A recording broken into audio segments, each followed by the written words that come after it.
Na baada ya ushindi kwenye uchaguzi mdogo wa eneobunge la Kiambaa, sasa chama cha UDA katika kaunti ya Nairobi kinapanga kuzindua taratibu na mikakati ya kuwasajili wanachama zaidi katika eneo zima la Nairobi. Mshirikishi wa UDA kaunti ya Nairobi, Cecilia Wairimo, anasema lengo ni kuimarisha umaarufu wa chama hicho mashinani kwa kuwahusisha Wakenya wote pasi na kujali matabaka yao. Viongozi wa UDA kaunti ya Nairobi waliyasema hayo baada ya kikao cha kuweka mikakati ya chama cha kwa ajili ya maandalizi ya uchaguzi mkuu mwakani. UDA!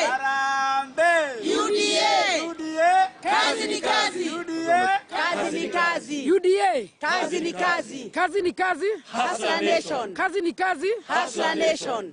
Tunahitaji mabadiliko.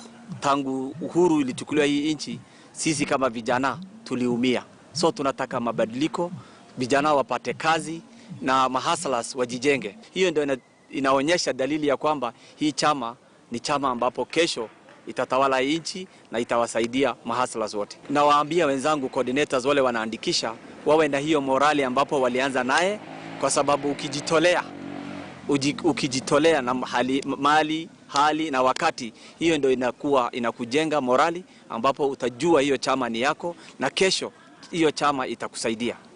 UDA ni chama ya mahasula.